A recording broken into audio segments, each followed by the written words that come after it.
దేవుని పరిశుద్ధ నామమునకు సమస్తమైన మహిమ ఘనత ప్రభావాలు యేసయ్యకు మాత్రమే కలుగునుగాక. ఈ ఉదయకాల సమయంలో మనందరము కలిసి ఆ గొప్ప దేవుని నామమును స్తుతించడానికి, ఆరాధించడానికి దేవాతి దేవుడు మన జీవితాల్లో చూపిన ఆయన మహా గొప్ప కృపను బట్టి మనందరం కూడా చేతులెత్తి దేవునికి స్తోత్రం చేద్దాం. హల్లెలూయా, హల్లెలూయా. కొద్ది నిమిషాలు దేవుని యొక్క వాక్యాన్ని దేవుని వాక్యపు వెలుగులో పరిశుద్ధాత్మ దేవుని సహాయంతో నేర్చుకోవడానికి ప్రయత్నించేద్దాం. అపోస్తలుడైనటువంటి పౌలు ఎఫెసీయులకు రాసినటువంటి పత్రికను మనం ధ్యానం చేస్తూ ఉన్నాం. 5వ అధ్యాయంలో ఉన్నటువంటి కొన్ని వాస్తవాలు గత వారం మనం నేర్చుకోవటం జరిగింది. ఈ రోజున మరికొన్ని విషయాలు వాక్య భాగంలో నుండి నేర్చుకోవడానికి ప్రయత్నించేద్దాం. అపోస్తలుడైన పౌలు ఎఫెసీయులకు రాసినటువంటి పత్రిక 5వ అధ్యాయము 22వ వచనం నుండి 32వ వచనం వరకు కూడా వాక్య భాగాన్ని చదువుదాం. స్త్రీలరా, ప్రభునకు వలె మీ సొంత పురుషులకు లోబడి ఉండుడి. క్రీస్తు సంఘమునకు శిరసయ్యున్నలాగున పురుషుడు భార్యకు శిరసయ్యున్నాడు. క్రీస్తే శరీరమునకు రక్షకుడై ఉన్నాడు. సంఘము క్రీస్తునకు లోబడినట్లుగా భార్యలు కూడా ప్రతి విషయంలోనూ తమ పురుషులకు లోబడవలెను. పురుషులరా, మీరును మీ భార్యలను ప్రేమించుడి. అటువలనే క్రీస్తు కూడా సంఘమును ప్రేమించి అది కలంకమైనను ముడతైనను అట్టిది మరి ఏదైనను లేక పరిశుద్ధమైనదిగాను నిర్దోషమైనదిగాను మహిమగల సంఘముగాను ఆయన తన ఎదుట దానిని నిలవబెట్టుకొనవలనని వాక్యముతో ఉదక స్నానం చేత దానిని పవిత్రపరిచి పరిశుద్ధపరచుటకే దాని కొరకు తన్ను తాను అప్పగించుకొనెను. అటువలనే పురుషులు కూడా తమ సొంత శరీరములోని వలె తమ భార్యలను ప్రేమింపబద్దులై ఉన్నారు. తన భార్యను ప్రేమించేవాడు తన్ను ప్రేమించుకొనుచున్నాడు. తన శరీరమును ద్వేషించిన వాడెవడునూ లేడు గాని ప్రతివాడును దానిని పోషించి సంరక్షించుకొనును. మనము క్రీస్తు శరీరమునకు అవయవములమై ఉన్నాము గనుక అలాగే క్రీస్తు కూడా సంఘమును ప్రేమించి సంరక్షించుచున్నాడు. ఈ హేతువు చేత పురుషుడు తన తండ్రిని తల్లిని విడిచి తన భార్యను అత్తుకొనును, వారిద్దరూ ఏక శరీరమగుదురు. ఈ మర్మము గొప్పది. నేను క్రీస్తుని గూర్చియు సంఘమును గూర్చియు చెప్పుచున్నాను. మెట్టుకు మీలో ప్రతి పురుషుడును తనను వలె తన భార్యను ప్రేమింపవలెను. భార్య అయితే తన భర్త యందు భయము కలిగి ఉండునట్లు చూచుకొనవలెను. ప్రార్థన చేద్దాం. మహాపరిశుద్ధుడైన ప్రేమ కలిగిన మా ప్రియ పరలోకపు తండ్రి, మీ శ్రేష్టమైన ఘనమైన నామమునకు వందనాలు, స్తోత్రాలు ప్రభా. తండ్రి, అయోగ్యులము అవిధేయులము ప్రభా, ఏ అర్హత లేని మమ్మలను ప్రేమించి మీ కృప ద్వారా మమ్మలను జ్ఞాపకం చేసుకుని ప్రభా మీ పాద సన్నిధిలో చేరి ఇంతవరకు మిమ్మను ఘనపరిచి స్తుతించి ఆరాధించడానికి మీ కృప మాకు అనుగ్రహించినందుకే మీకు వందనాలు. మా స్తుతి మా ఆరాధన ప్రభా మీ దృష్టికి అంగీకార యోగ్యమైందని మేము నమ్ముతున్నాం. తండ్రి, సమయంలో కొద్ది నిమిషాలు మీ వాక్యాన్ని నేర్చుకోవడానికి మీ పాద సన్నిధికి మేము వస్తుండగా ప్రభా మాతో మాట్లాడండి, మమ్మలను బలపరచండి. మా ఆత్మీయ జీవితంలో మేము ఏ విధంగా తండ్రి కొనసాగించాలో మీరు మాకు ఎఫెసీ పత్రిక నుండి నేర్పిస్తూ ఉన్నారు. నేను కుటుంబ వ్యవస్థలో ఎవరు వారికి ఇవ్వబడినటువంటి బాధ్యతలు ఏ విధంగా మేము నెరవేర్చాలి, మా బాధ్యత ఏంటి, మాకు ఇచ్చినటువంటి ప్రభా తండ్రినైనా గొప్ప ఆ యోగ్యతలేంటో మేము అర్థం చేసుకుంటూ ప్రభా క్రమక్రమముగా మీరు చెప్పిన ప్రతి మాటకు మేము లోబడి జీవిస్తున్నాయినా విశ్వాస జీవితంలో నైనా మీరు ఆనందించేటువంటి కుటుంబాలుగా మీ చిత్తము కుటుంబాలలో నెరవేర్చబడినట్లుగా కుటుంబ వ్యవస్థ ద్వారా తండ్రి నైనా భూమి మీద మీ రాజ్యము విస్తరించినట్లుగా సంఘముగా కూడి మీ ఏకీభవిస్తున్న మేమందరం కూడా మీలో ఫలించడానికి, మీలో మేము అభివృద్ధి చెందడానికి మీ కృపనివ్వండి. ఈరోజు మాకు ఏవైతే మాటలు నేర్పించాలని ఇష్టపడుతున్నారో సూటిగా మాతో మాట్లాడి మా హృదయాలను ప్రభా మీరు తండ్రినైనా ఆశీర్వదించి ప్రోత్సహించి హెచ్చరించి మమ్మలను ప్రభా మీలో స్థిరపరిచి నడిపించి మీ నామానికి మహిమ తెచ్చుకోనమని యేసయ్య నామంలో ప్రార్థించి వేడుచున్నాను మా పరమ తండ్రి, ఆమేన్. చదవబడిన వాక్య భాగాన్ని ఆధారం చేసుకుని కొన్ని మాటలు మనం నేర్చుకోవడానికి ప్రయత్నించేద్దాం. గత వారం మనం సంఘము లేక కుటుంబము అన్నది దేవుడు ఏర్పాటు చేసినటువంటి దేవుని యొక్క ప్రత్యేకమైనటువంటి గొప్ప వ్యవస్థ అని, ఈ కుటుంబ వ్యవస్థలో ఎవరికి వారే బాధ్యతలు కలిగి ఉన్నారని, ఆ బాధ్యతలను మనము చక్కగా నిర్వర్తించవలసిన వారమై ఉన్నాము అన్న సత్యాన్ని నేర్చుకోవడం జరిగింది. భార్య భర్త వారిద్దరు కనుక విశ్వాసులైనట్లయితే వారిద్దరు కూడా ప్రభువును నమ్మినటువంటి వారైనట్లయితే వారు ఖచ్చితంగా విశ్వాసి అయినటువంటి భార్య, విశ్వాసి అయినటువంటి భర్తకు ఖచ్చితంగా ఏమై ఉండాలి? లోబడి ఉండాలి, సబ్మిట్ చేసుకోవాలి అన్న సత్యాన్ని మనం నేర్చుకోవటం జరిగింది. ఈ సబ్మిషన్ అనేటువంటి ఈ యొక్క ఉద్యమంలో, దేవుడు ఏర్పాటు చేసినటువంటి ఈ ఉద్యమంలో మనమందరము పాలిభాగస్థులమై ఉన్నాము. దానిలో ప్రాముఖ్యంగా దేవుడు సంఘానికి శిరస్సు ఉన్నాడు, కుటుంబానికి యజమాని భర్త శిరస్సుగా ఉన్నాడు, స్త్రీకి శిరస్సు భర్త. కాబట్టి ఖచ్చితంగా ప్రతి స్త్రీ కూడా తన యొక్క సొంత భర్తకు ఏమై ఉండాలి? లోబడి ఉండాలి అని మనం నేర్చుకున్నాం. ఈ సబ్మిషన్ అనేటువంటి దానిలో నేర్చుకునేటప్పుడు సబ్మిట్ చేసుకోవడం లేక లోబడి ఉండడం అన్నది ఇది బానిసత్వం కాదు.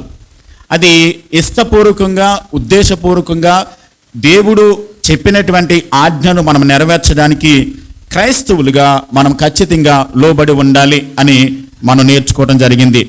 దేవుడు మనలను లోబడి ఉండమని అడుగుతాడు, దాన్ని మనను బలవంతంగా ఈడ్చుకుని వెళ్ళి చేయమని మాత్రం చెప్పడు. దేవుడు మనలను వెంబడించమని రమ్మని అడుగుతాడు, కానీ ఆయన దానిని మనం సమర్పించుకుని దేవుని కొరకు అప్పగించుకుని మనం జీవించడానికి తీర్మానించుకున్నప్పుడు దేవుడు కుటుంబాలను ఆశీర్వదిస్తాడు. వివాహ బంధం అన్నది ఇది నిత్య నిబంధన. దేవుడు ఏర్పాటు చేసింది ఏంటనండి? నిత్య నిబంధన. ఇది దేవుడు మనము ఈ వివాహము అనేటువంటి బంధంలోనికి వచ్చినప్పుడు భార్య భర్త వారిద్దరూ కలిసి ఒకరినొకరు తీర్మానం చేసుకుని ఒక దేవుడు ఏర్పాటు చేసిన ఉద్యమంలోనికి నిబంధనలు చేసుకుని వారు ఈ ఉద్యమంలోనికి ప్రవేశిస్తూ ఉన్నారు. దీనిలో ప్రవేశించిన తర్వాత చూడండి, మనం గత వారం ఏం నేర్చుకున్నామనంటే collector, sub collector, inspector, sub inspector.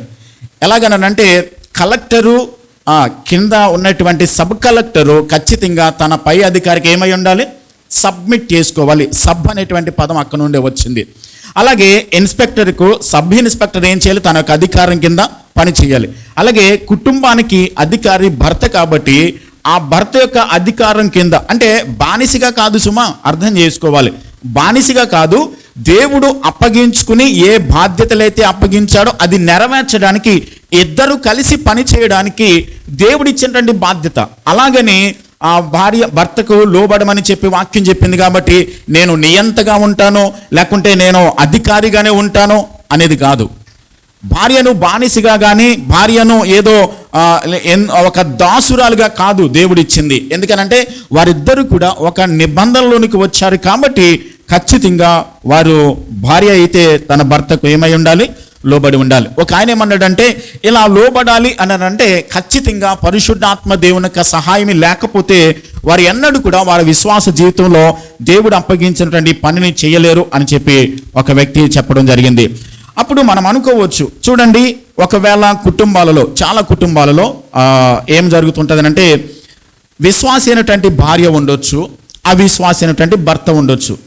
అవిశ్వాసి అయినటువంటి భర్త ఒకవేళ లోక సంబంధంగా జీవిస్తూ లేకుంటే లోక సంబంధంగా తన ఇష్టానుసారంగా జీవిస్తూ దేవుడంటే తెలియకోకుండా భయంకరంగా బ్రతుకుతున్నప్పుడు, దుర్మార్గంగా బ్రతుకుతున్నప్పుడు అలాంటి భర్తకు కూడా ఖచ్చితంగా విశ్వాసమైనటువంటి భార్య లోబడాలా అని ప్రశ్నించినట్లయితే వాక్యం ఏం చెప్తుందనంటే దేవుడు స్త్రీలారా మీ పురుషులకు మీరు ఏమై ఉండాలని వాక్యం చెప్తుంది? ప్రభువునకు వెళ్ళే మీ సొంత పురుషులకు లోబడి ఉండాలి. పేతురు రాసిన మొదటి పత్రిక 3వ అధ్యాయంలో అపోస్తలుడైన పేతురు గారు ఏమని చెప్పాడనంటే ఖచ్చితంగా అవిశ్వాసి అయినటువంటి భర్త ఉన్నప్పటికీ కూడా విశ్వాసి అయినటువంటి భార్య భర్తకు లోబడడం ద్వారా వాక్యాన్ని బట్టి, ఎందుకని దేవుడు ఆజ్ఞాపించాడు, దేవుడు సెలవిచ్చాడు, దేవుడు ఏదో సలహా చెప్పి ఇది చేస్తే బాగుంటుంది అని చెప్పలా, ఇది ఖచ్చితంగా లోబడి చేయాల్సింది. దేవుడు ఆజ్ఞాపించాడు కాబట్టి ఖచ్చితంగా తన భర్త ఎలాంటి వాడైనప్పటికీ కూడా తన ప్రవర్తన ద్వారా, తన విశ్వాసము ద్వారా, తన క్రియల ద్వారా తన భర్తను ఏం చేయాలి? రక్షించుకోవాలి, ప్రభులోనికి తీసుకుని రావాల్సిన బాధ్యత ఉంది అన్న సత్యాన్ని మనం నేర్చుకోవటం జరిగింది. అయితే ఏ విధంగా లోబడాలి? సంఘము క్రీస్తునకు ఎలాగైతే లోబడుతుందో, సంఘము ఎలాగైతే క్రీస్తుకు తాను అప్పగించుకుని విధేయత చూపించి నడుచుకుంటుందో, సంఘము క్రీస్తునకు లోబడినట్లుగా ప్రతి స్త్రీ కూడా తన భర్తకు విలువనివ్వాలి, గౌరవాన్ని ఇవ్వాలి, లోబడాలి అని దేవుని వాక్యం మనకి స్పష్టంగా నేర్పిస్తుంది. సరే, కొన్ని విషయాలు మనం చూద్దాం. ఈరోజు గత వారం మనము భార్య ఎలాగ తన భర్తకు సబ్మిట్ చేసుకోవాలి, విధేయత చూపించాలి అన్నది మనం నేర్చుకోవటం జరిగింది. ఈరోజు నా మరికొన్ని విషయాలు చూద్దాం. 25వ వచనం, పురుషులారా మీరును మీ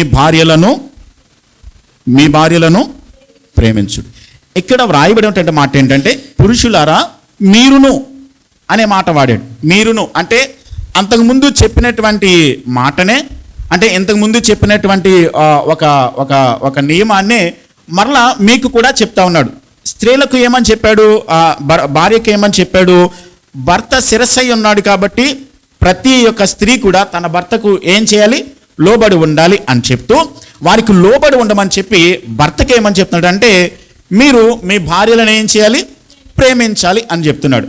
అక్కడ లోబడడం అనేది వాళ్ళకి చెప్పి ఇక్కడ ప్రేమించమని భర్తకు కూడా దేవుడు ఆజ్ఞాపిస్తూ ఉన్నాడు. చూడండి, సర్వసాధారణంగా మనం ఏం చెప్తుంటే ఏదైనా పని జరుగుతుంది అనుకోండి, ఒకళ్ళు వెళ్ళారనుకోండి, మీరు కూడా వెళ్ళండి అని అంటాం కదండి. వాళ్ళు వెళ్ళారు కదండి, మీరు కూడా వెళ్ళండి అన్నట్టుగా కలిసి ఎలాగైతే వాళ్ళు ఏ యొక్క పని నిమిత్తం వెళ్ళారో మీరు కూడా వెళ్ళండి, జాయిన్ అవ్వండి అని ఎలాగైతే మనం చెప్తామో, స్త్రీకి లోబడమని చెప్పి భర్తకు కూడా మీరు ప్రేమించండి అనేటువంటి బాధ్యతను ఇక్కడ దేవుని వాక్యం మనకి స్పష్టంగా తెలియజేస్తుంది. భర్త శిరస్సు అనగానే మనము ఏదో ఇందాక మాట్లాడుకున్నట్లుగా నియంతగా పరిపాలన చేయడానికి, అధికారం చేయడానికి, ఎప్పుడు నువ్వు నా కిందే ఉండాలి, నేను చెప్పిందే చేయాలి, నేను ఆజ్ఞాపించిందే జరగాలి అని నియంతగా వ్యవహరించడానికి కాదు. గమనించండి, ఇక్కడ మనము పోలిక ఏమని చెప్పాడనంటే సంఘమునకు శిరస్సు క్రీస్తు కాబట్టి సంఘము పట్ల దేవుడు ఎప్పుడు నియంతగా వ్యవహరించడు. దేవుడు ఆజ్ఞాపిస్తాడు, దేవుడు స్వేచ్ఛనిస్తాడు, దేవుడు మనకి ఇలా బ్రతకమని బోధిస్తాడు, ప్రకటిస్తాడు. కాబట్టి మనము ఆయనను వెంబడించడానికి తీర్మానించుకుని వచ్చినటువంటి మనము ఖచ్చితంగా దేవుడు చెప్పినటువంటి ఆయన నియమానికి, ఆయన యొక్క పద్ధతికి మనం లోబడడం. ఎందుకు దేవుడు నియమాన్ని పెట్టాడంటే అది మన క్షేమం కొరకు, మన జీవితాన్ని సరైన విధానంలో చక్కబెట్టుకోవడానికి దేవుడు ఈ పద్ధతిని అనేది పెట్టాడు. కాబట్టి కుటుంబ వ్యవస్థలో కూడా భార్యకు భర్తకు దేవుడు బాధ్యతలను అప్పగించి వారు ఆ విధంగా నడుచుకోవాలి. చూడండి, స్త్రీ ఎవరి స్వరూపంలో సృష్టించబడింది? క్రీస్తు స్వరూపం, దేవుని స్వరూపంలో. పురుషుడు కూడా దేవుని స్వరూపంలో, ఇద్దరు క్రీస్తు స్వరూపంలోనే సృష్టించబడ్డారు. అయితే దేవుడు వారికి ఇచ్చినటువంటి బాధ్యతలను ఒకరు అర్థం చేసుకుని భర్తకి ఇచ్చిన బాధ్యతలు భర్త నెరవేరుస్తూ, భార్యకి ఇచ్చిన బాధ్యతలు భార్య తను నెరవేరుస్తూ ఉన్నప్పుడు ఇద్దరు కలిసి వారు సమానంగా దేవుని చిత్తానికి లోబడి దేవుని చిత్తాన్ని నెరవేర్చేవారుగా ఉండాలి అని దేవుని వాక్యం స్పష్టంగా చెప్తా ఉంది. దేవుడు నన్ను కుటుంబానికి యజమానిగా చేశాడు కాబట్టి, నేను మగాన్ని కాబట్టి నేను ఏదైనా శాసిస్తే అదే జరగాలి అనడానికి కుదరదు.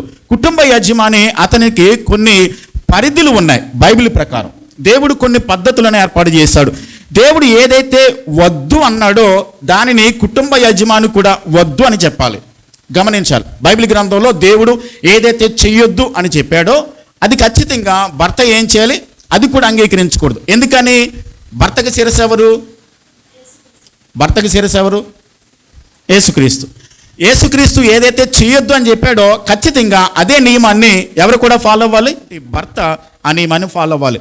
అంతేకాదు, దేవుడు ఏదైతే చేయమని చెప్పాడో అది ఖచ్చితంగా భర్త ఏం చేయాలి, తను చేస్తూ తన కుటుంబానికి కూడా అదే నేర్పించవలసిన బాధ్యత ప్రతి కుటుంబ యజమానికి కూడా ఉంది అనే సత్యాన్ని మనం గమనించాలి.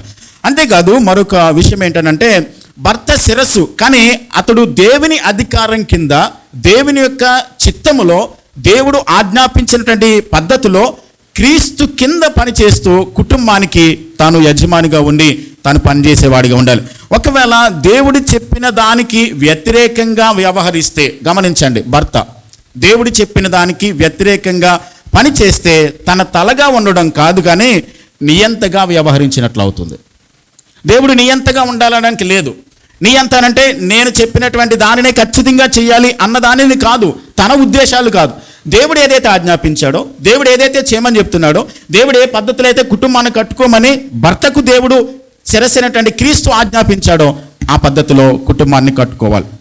భర్త కుటుంబానికి శిరస్సు కాబట్టి తన శరీరంలో ఉన్నటువంటి ప్రతి అవయవానికి కూడా క్షేమం కలిగేటట్టుగా తీర్మానాలు తీసుకోవాలి.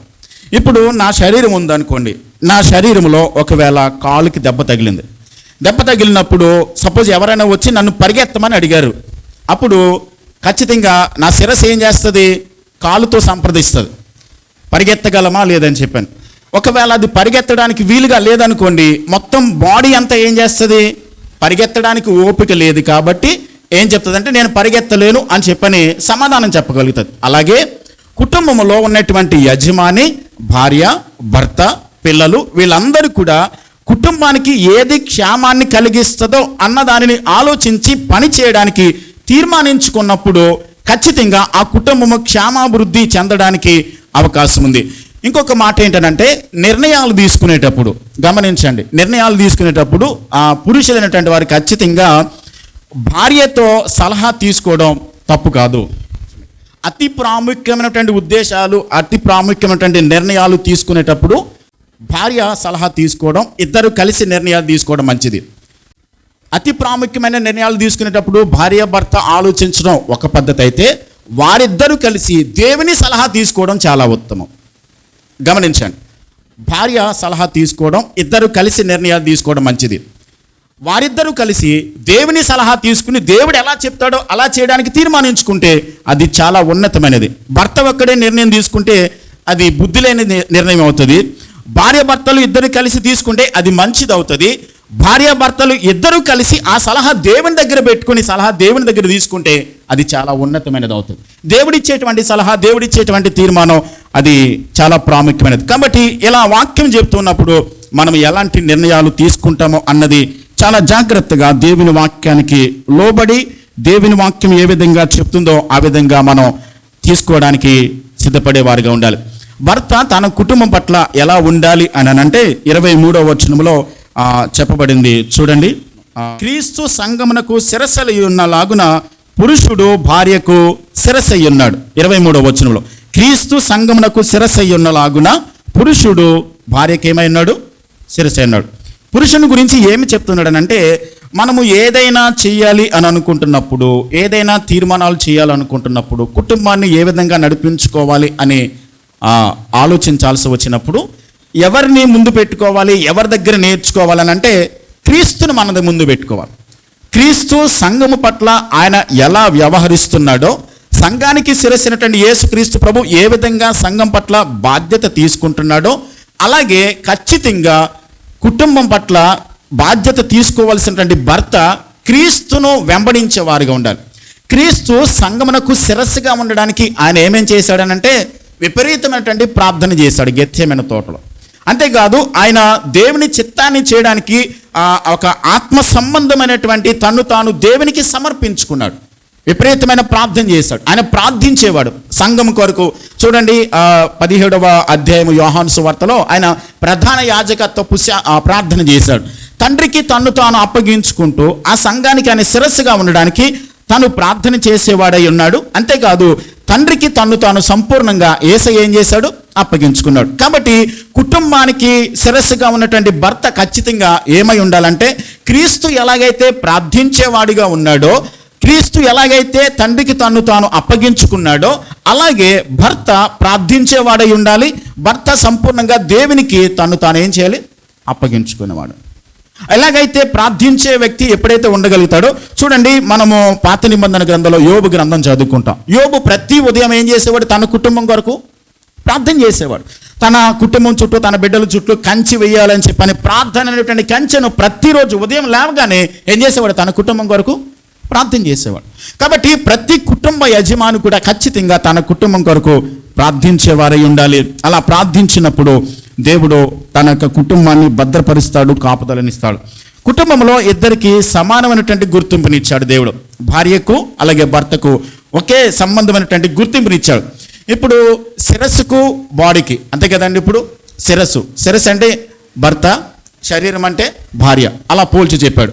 ఇప్పుడు ఏదైనా గుర్తింపు, ఏదైనా గౌరవం వచ్చింది అనుకోండి నా శరీరానికి, శిరస్సు సెపరేట్ చేసి తలకాయకి మాత్రమే గౌరవం అని చెప్తారా? మొత్తం కదా. అలాగే ఏదైనా గౌరవం, ఏదైనా ఘనత వస్తే భార్యకు భర్తకు కూడా వర్తిస్తుంది. సమానంగా అది వస్తూ ఉంటుంది. సమానంగా ఆ విలువ, ఆ గౌరవం అనేది సంబంధిస్తూ ఉంటుంది. శిరస్సు, శరీరం రెండు ఒకదానితో ఒకటి ముడిపడి ఉన్నాయి కాబట్టి వేరుగా వ్యవహరించలేవు. కాబట్టి అలా వ్యవహరించలేనటువంటి ఒకటిగా ఉన్నటువంటి వారిద్దరికి కూడా ఘనత వచ్చినా లేకుంటే అది ఒకవేళ ఎలాంటి గౌరవము, యోగ్యత కలిగినప్పటికీ కూడా వారిద్దరికి కూడా సంబంధించినదనేటువంటి సత్యాన్ని వాక్యం తెలియజేస్తూ ఉంది. అసలు ఈ వివాహ వ్యవస్థను లేక ఈ కుటుంబ వ్యవస్థను దేవుడు ఎందుకు ఏర్పాటు చేశాడు? ఇలా భర్తకు కొన్ని బాధ్యతలు ఇచ్చి, భార్యకు కొన్ని బాధ్యతలు ఇచ్చి, బిడ్డలకు కొన్ని బాధ్యతలు ఇచ్చి కుటుంబ వ్యవస్థను అనేది దేవుడు ఎందుకు ఏర్పాటు చేశాడో కొన్ని విషయాలు చూద్దాం. పాత నిబంధన గ్రంథంలో మొట్టమొదటిగా ఆదికాండ గ్రంథంలో మనం ఏం చదువుతామనంటే, జతగా ఉండడం కొరకు దేవుడు వారిని ఏర్పాటు చేశాడు. పార్ట్నర్షిప్ అన్నారు. పార్ట్నర్షిప్, ఒకరు కలిసి ఒకరు ఏం చేయాలి? కలిసి జీవించాలి. నరుడు ఒంటరిగా ఉండుట మంచిది కాదు.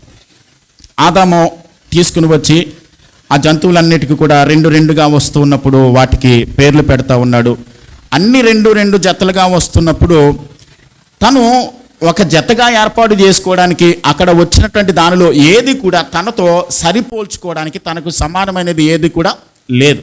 అప్పుడు ఆదాం అనుకున్నాడు, నాకు కూడా నాలాంటి ఒక వ్యక్తి నాకు తోడుగా ఉంటే బాగుంటుంది అనే తన ఆలోచన వచ్చినప్పుడు దేవుడు ఏం చేశాడనంటే, తనకు గాఢ నిద్ర కలుగజేసి తన పక్కటెముకల నుండి ఒక ఎముకను తీసి స్త్రీనిగా నిర్మించాడు.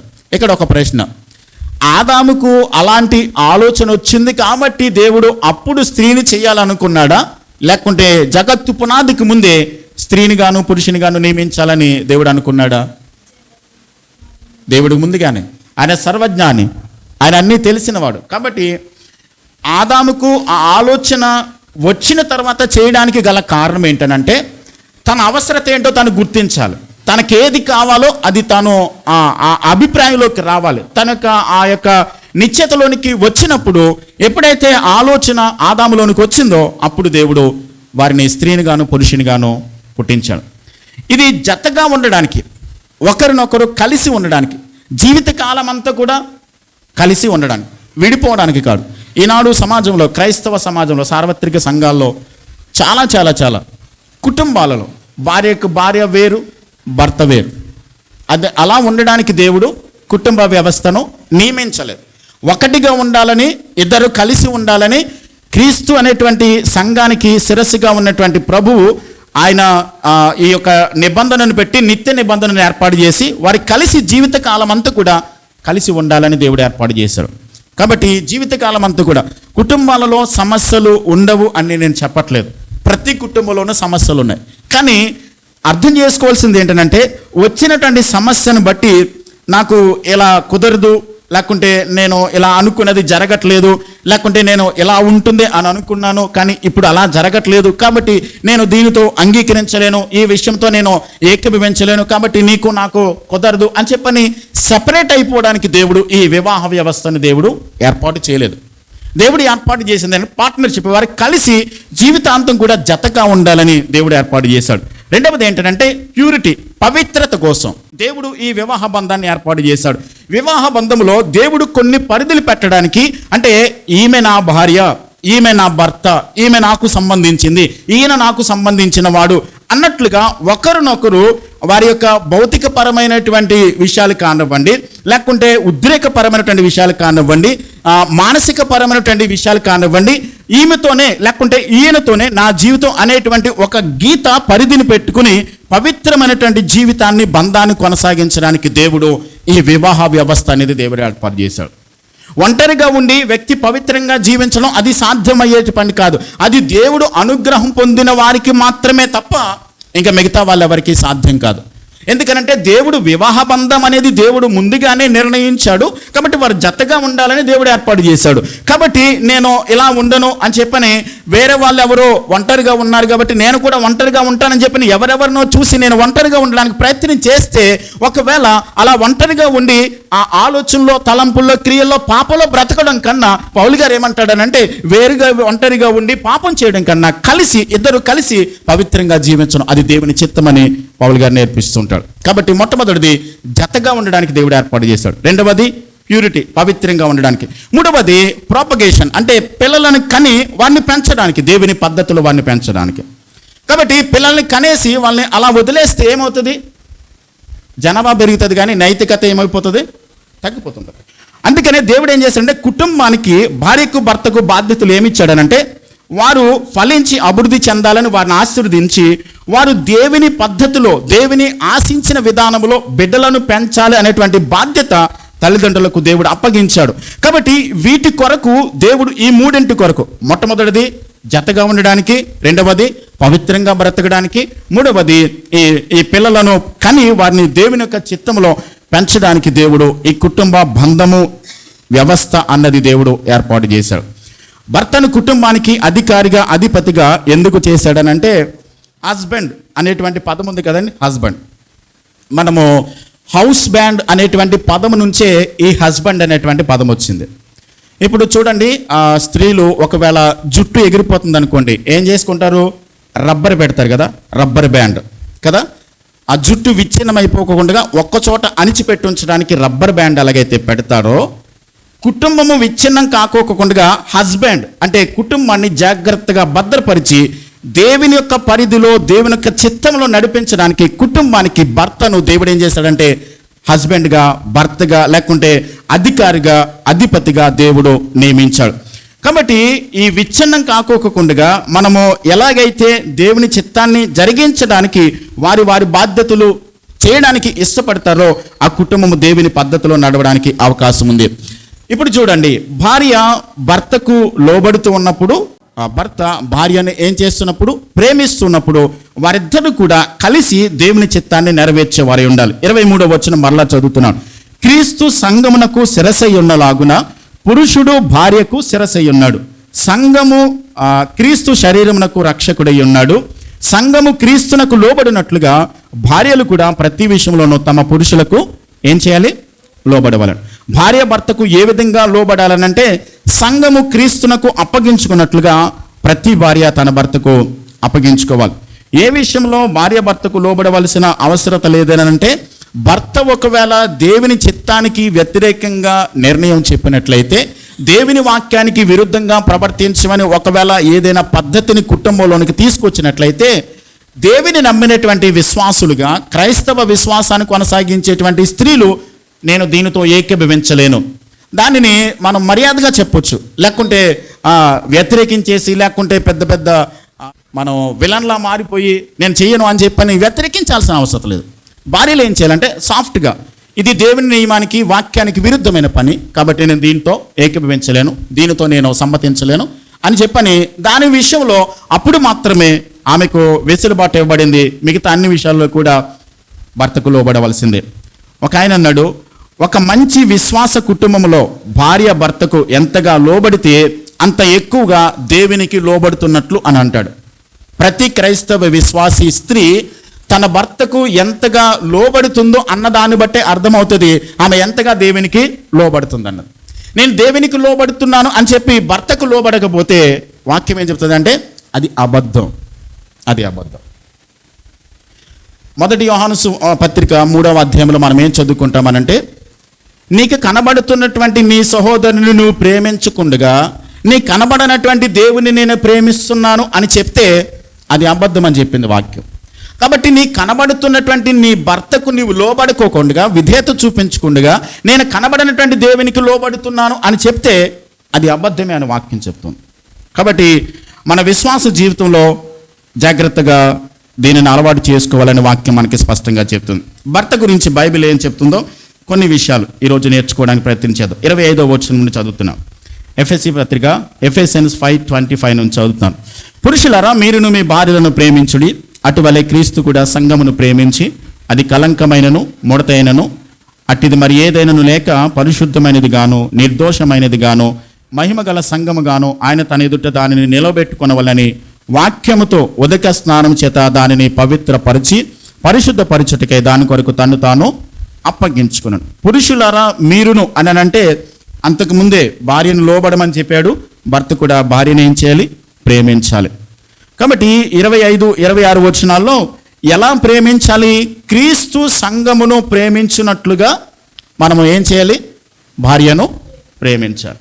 ఒక ఆయన ఇలా అన్నాడు, నిజమైనటువంటి యథార్థమైనటువంటి క్రైస్తవ విశ్వాసి అయినటువంటి భర్త, జాగ్రత్తగా వినండి, క్రైస్తవ విశ్వాసంలో కొనసాగుతుంటే ఒక యథార్థమైనటువంటి భర్త ఈ మాటలు చదివినప్పుడు నొచ్చుకోకుండా ఉండలేడు అని చెప్పాడు ఆయన. ఖచ్చితంగా ఆయన నొచ్చుకోకుండా ఉండలేడు అని చెప్పాడు. ఎందుకనంటే ఇక్కడ చెప్పినటువంటి పద్ధతి ఏంటి? సంఘమును క్రీస్తు ఎలాగైతే ప్రేమించాడో అదే స్థాయిలో భార్యను ఏం చేయాలి? ప్రేమించాలి. ఇది సాధ్యమయ్యేటువంటి పని అంటారా? ఒకసారి ఆలోచించండి. సంఘాన్ని క్రీస్తు ఎలాగైతే ప్రేమించాడో అలా భార్యను ప్రేమించటం. ఖచ్చితంగా మనం ఏమనుకుంటామనంటే, నేను ప్రేమిస్తున్నానండి, ప్రేమించానండి అని అంటాం. ఇంకెంతండి నేను చేసేది? అప్పుడప్పుడు మనం వింటాం కదా, నేను ఇంకేం చేయాలండి, ఇంకెలా ప్రేమించాలండి, ఇంకెలా చేయాలంట. అలా మాట్లాడుతున్నామనంటే అది నిజమైన ప్రేమ కాదు. ప్రేమ కంటిన్యూగా ఉండేది. ప్రేమ పరిధులు పెట్టుకోదు. ఇప్పుడు యేసయ్య మనలను ప్రేమించడానికి ఏమైనా ఒక హద్దు పెట్టుకున్నాడా? ఇంతవరకే ప్రేమిస్తాను, ఇంతవరకే నేను మిమ్మల్ని ప్రేమించగలుగుతాను అని ఏమైనా హద్దులు పెట్టుకున్నాడా? ఆయన ప్రేమకు పరిధులు లేవు. ఆయన ప్రేమకు ఒక నిబంధన, ఒక కట్టడ, ఒక పద్ధతి ఏమీ లేదు. ఆయన అపారమైనటువంటి ప్రేమను ముందుగా మనము ఆయనను ప్రేమించలేదు, కానీ ఆయనే ముందు మనలను ప్రేమించి తన యొక్క అపారమైన ప్రేమ ద్వారా సంఘము కొరకు ప్రాణం పెట్టేదంతగా దేవుడు మనల్ని ఏం చేశాడు? ప్రేమించాడు. అదే స్థాయిలో ప్రతి భర్త కూడా తన భార్యను ఏం చేయాలి? ప్రేమించాలి అని దేవుని వాక్యం స్పష్టంగా చెప్తుంది. ఎందుకనంటే విశ్వాసైనటువంటి ప్రతి ఒక్క ఈ భర్త ఖచ్చితంగా దేవునిని మనం వెంబడించాలి. మనకు శిరస్సు యేసుక్రీస్తు కాబట్టి శిరస్సు అయినటువంటి యేసుక్రీస్తు ఏ పద్ధతినైతే చేయమని చెప్తున్నాడో అదే ప్రేమలో మనం కొనసాగే వారిగా ఉండాలి అని దేవుని వాక్యం మనకి స్పష్టంగా నేర్పిస్తుంది. నేను ఎంత ప్రేమించాలా, ఇక సరిపోతుందిలే అన్నాడంటే అది క్రీస్తు ప్రేమ కాదు. క్రీస్తు హద్దులు పెట్టుకోలేదు. అప్పుడప్పుడు మనం వింటూ ఉంటాం, కాబట్టి ఇంకా నేను చేయాల్సిందంతా చేశానండి, జరిగించాల్సిందంతా చేశాను, ఇంకా అంతేనండి అని చెప్పని మాట్లాడుతున్నట్లయితే అది నిజమైనటువంటి ప్రేమ కాదు. నిజంగా క్రీస్తు ప్రేమను పాటిస్తున్నప్పుడు ఇంతకంటే ఎక్కువగా నేను చేయలేను అని అనలేడు, కానీ ప్రేమకు పరిధులు పెట్టుకోకుండా క్రీస్తు ఎలాగైతే ఆ సంఘాన్ని ప్రేమించాడో అలాగే భర్త కూడా తన భార్యను ప్రేమించేవాడిగా ఉండాలి. ఒక విధంగా చెప్పాలంటే భార్య భర్తలు ఇరువురు కూడా ఇచ్చిపుచ్చుకునేవారు. భార్య ఏం చేస్తుంది? లోబడుతుంది, సబ్మిట్ చేసుకుంటుంది. భర్త ఏం చేస్తున్నాడు? భార్యను ప్రేమిస్తున్నాడు. కాబట్టి తను లోబడుతున్నప్పుడు, ఏమండి నేను మీకు లోబడతాను, మీరు చెప్పిన దానికి నేను విధేయత చూపిస్తాను, నేను మీరు చెప్పిన మాటకు నేను అంగీకరిస్తానని చెప్పని భార్య భర్తకు సబ్మిట్ చేసుకున్నప్పుడు భర్త తన భార్యను ఏం చేయాలి? క్రీస్తు ఎలాగైతే సంఘాన్ని ప్రేమించాడో అలాగే ఇద్దరు కూడా ఒకే బంధంలోనికి రావాల్సినటువంటి అవసరత ఉంది అన్నది సత్యాన్ని మనం అంగీకరించాలి. ఈరోజున కుటుంబ వ్యవస్థ, చాలా కుటుంబాలు విచ్ఛిన్నమైపోవడానికి గల కారణం ఏంటంటే ఈ దేవుని వాక్యాన్ని సరైన పద్ధతిలో అర్థం చేసుకోకపోవడమే. భర్త ఏ విధంగా భార్యను ప్రేమించాలో, ఏ స్థాయిలో ప్రేమించాలో, ఎంతవరకు ప్రేమించాలో అన్నది భర్త అర్థం చేసుకోకపోవడం బట్టి భార్య ఎలాగైతే భర్తకు లోబడాలో, సబ్మిట్ చేసుకోవాలో అనేది అర్థం కాక ఈ రోజున చాలా కుటుంబాలు విచ్ఛిన్నమైపోతున్నాయి. చాలా కుటుంబాలు దేవుని యొక్క ఈ యొక్క ప్రేమలో నుండి వారు బయటికి వెళ్ళిపోతున్నారు. అలా మనము అనుకుంటున్నప్పుడు, అలా మనము ఆలోచిస్తున్నప్పుడు అది దేవుడు పెట్టినటువంటి పద్ధతి కాదు. దేవుడు ఆశించినటువంటి పద్ధతిలోనే మనము దేవుని ప్రేమను మనం చూపించే వారిగా ఉండాలి.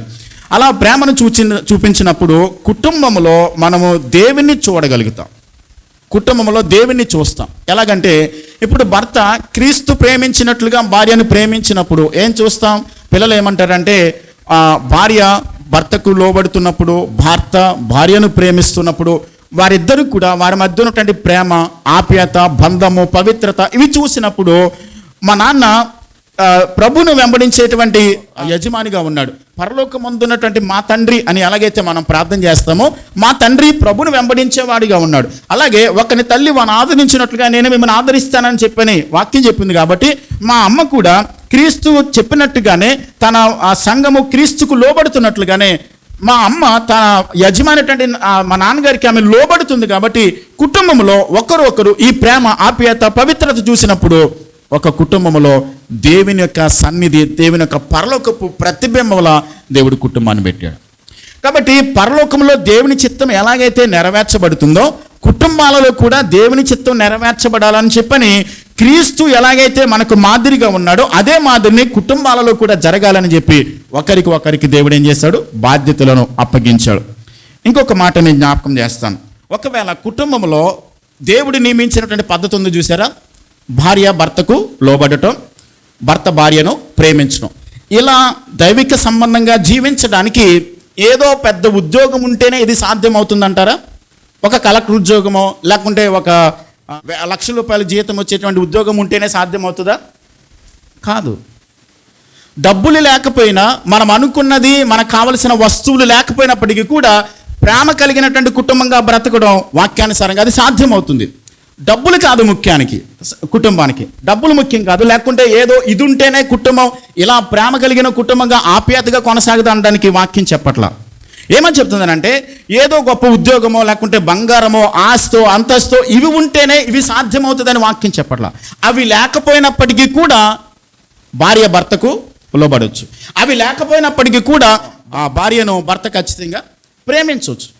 కాబట్టి అది ప్రేమించడం అన్నది, లోబడం అన్నది మనలోనే ఉన్నది, బయట నుంచి తెచ్చుకునేది కాదు. కాబట్టి మనలో ఉన్నది కాబట్టి మనంతట మనముగా చూపించవలసింది, మనంతట మనముగా దానిని వ్యక్తం చేయాల్సినటువంటి ఈ పనిని దేవుడు మనకిచ్చాడు. సంఘాన్ని ఎలాగైతే ప్రభువు ప్రేమిస్తున్నాడో అలాగే భర్త క్రీస్తు వలె ప్రేమించాలి. భార్య ఎలాగైతే సంఘం ఎలాగైతే క్రీస్తుకు లోబడుతుందో అలాగే లోబడాలని దేవుని వాక్యం చెప్తుంది. ఇలా దేవుడు ఆశించిన పద్ధతిలో జీవించినప్పుడు, కుటుంబం జీవించినప్పుడు ఏం జరుగుద్దో కొన్ని విషయాలు చూస్తాం. భార్య భర్తకు లోబడినప్పుడు, భర్త భార్యను ప్రేమించినప్పుడు ఏం జరుగుద్ది, అసలు వాళ్ళ మధ్య ఆ కుటుంబ వ్యవస్థ ఎలా ఉంటుందో కొన్ని విషయాలు వాక్యానుసారంగా చూద్దాం. ఎమోషనల్ నీడ్స్ ఖచ్చితంగా తీర్చబడతాయి. అంటే భావోద్రేకపరమైనటువంటి అవసరతలన్నీ కూడా ఒకరికి ఇచ్చిన బాధ్యతలు వారు నిర్వర్తించుకుంటూ వెళ్తున్నప్పుడు ఈ ఎమోషనల్ నీడ్స్ అనేవి తప్పకుండా అవి దేవుడు ఆశించిన పద్ధతిలో జరుగుతాయి. దేవుడు ఆశించిన పద్ధతిలో కుటుంబము జీవించినప్పుడు కొన్ని సందర్భాల్లో ఆకలి ఉండొచ్చు, ఇంట్లో వేరు కొరతలు ఉండొచ్చు, లేక మనకు కావలసిన వస్తువులు ఉండకపోవచ్చు. కానీ ఇద్దరి మధ్యన సఖ్యత ఉంటే చాలు. ఇది లేదు అని అంటే మనలో ఏదో సంథింగ్ లోపం ఉందన్నమాట. కాబట్టి వారిద్దరూ కలిసి ఒకరికొకరు అర్థం చేసుకుని కుటుంబాన్ని నడిపించుకోవాల్సిన బాధ్యత దేవుడు వారికి ఇచ్చాడు. తద్వారా బయట ఉన్నటువంటి అవసరాలు మాత్రమే కాదు, డబ్బు, బంగారము, ఆస్తి, అంతస్తు, ఇల్లు, గృహము ఇవి కాదు అని ముఖ్యంగా ఈ ప్రేమ, ఆప్యాయత అనేది దేవుడు పెట్టాడు. ఈ భావోద్రేకమైనటువంటి విషయాలలో మనం ఎమోషనల్ నీడ్స్ ఇవి సంతృప్తి పరచుకోవడానికి దేవుడు ఇది జరుగుతుంది. రెండవది ఏంటంటే సాంఘిక పరమైనటువంటి అవసరతలు తీర్చేస్తుంది. ఎందుకంటే సోషల్ నీడ్స్ అంటారు దీన్ని. సమాజము అభివృద్ధి చెందేది కుటుంబం ద్వారా. పిల్లలను కనడం, వారిని దేవుని యొక్క పద్ధతిలో పెంచడం అన్నది దేవుడు మనకి ఇచ్చినటువంటి ఒక బాధ్యత. కాబట్టి సాంఘిక పరమైనటువంటి ఇప్పుడు వ్యవస్థ అభివృద్ధి చెందాలంటే లేకుంటే సమాజం అభివృద్ధి చెందాలంటే ఏం జరగాలి? ఖచ్చితంగా పిల్లలను కనాలి. వారిని ప్రభు యొక్క శిక్షలో, బోధలో ఏం చేయాలి? వారిని పెంచే విధంగా ఉండాలి. కాబట్టి మొట్టమొదటిగా భౌతిక సంబంధమైనటువంటి అవసరాలు తీరడానికి, సాంఘిక పరమైనటువంటి అవసరాలు తీరడానికి, మూడవది ఏంటంటే లైంగిక పరమైనటువంటి ఈ యొక్క అవసరతలు తీర్చుకోవడానికి దేవుడు ఈ వివాహ వ్యవస్థ అనే దాంట్లో పెట్టాడు. ఒక మాట నేను జ్ఞాపకం చేయాలి. లైంగిక పరమైనటువంటి కోరిక పెట్టింది దేవుడే కాబట్టి ఇది అపవిత్రమైనది కాదు. అపవిత్రమైనది కాదు. నా మాటలు జాగ్రత్తగా గమనించాలి. లైంగిక సంబంధమైనటువంటి కోరిక ప్రతి ఒక్కరిలోనూ పెట్టాడు, స్త్రీలోను పురుషులోను. ఏదో జబ్బు ఉంటే తప్ప మిగతాది అందరికీ కూడా ఖచ్చితంగా ఈ లైంగిక సంబంధమైనటువంటి కోరికలు అందరికీ ఉన్నాయి. దేవుడు పెట్టింది, అది పవిత్రమైనది. వివాహం అన్ని విషయంలో ఘనమైనది, పానుపు ఎలాంటిది? నిష్కలంకమైనది, పవిత్రమైనది. వివాహంలో అది దేవుడు పెట్టినటువంటి బంధము, అది ఏర్పాటు చేసినటువంటి ఒక పద్ధతి. అయితే ఇక్కడ దేవుని వాక్యం ఏం చెప్తుందనంటే వివాహ వ్యవస్థకు సంబంధించినటువంటి దాన్ని దేవుడు ఏర్పాటు చేసి ప్రతి స్త్రీకి పురుషుకు కూడా ఈ లైంగిక సంబంధమైన కోరికలు పెట్టి అది ఎక్కడ దేవుడు తీర్చుకోవాలని చెప్తున్నాడు అంటే వివాహము అనేటువంటి బాక్స్లో మాత్రమే దానిని సంతృప్తి పరుచుకోవాలి. దానికి బయట, దానికి ముందు కానీ దాని వెనకాల కానీ అది చేస్తే వాక్యానుసారంగా అది ఏమవుతుంది? పాపం అవుతుంది. దేవుడు దానిని అంగీకరించాడు. దానిని ఏమాత్రము కూడా దానిని దేవుడు అంగీకరించాడు. వివాహ వ్యవస్థ అనేది దేవుడు ఏర్పాటు చేసింది మనకు లైంగిక సంబంధమైన కోరికలు పెట్టి ఆ వివాహ వ్యవస్థలో భార్యాభర్తలుగా ఏర్పాటు చేసి అక్కడ మాత్రమే దాన్ని సంతృప్తి పరుచుకోవడానికి దేవుడు ఏర్పాటు చేశాడు. అది పవిత్రమైనదిగా దేవుడు ఎంచాడు, పవిత్రమైన బంధంగా దేవుడు ఎంచాడు. కాబట్టి అది అక్కడ కాకోకుండా ఈ రోజున వివాహానికి ముందు కానీ వివాహం అయిన తర్వాత వేరే పక్కకు వెళ్ళిపోయి భార్యతో కాకోకుండా వేరే చోట దాన్ని తీర్చుకోవడానికి ప్రయత్నం చేస్తే దేవుడు దాన్ని అంగీకరించడు.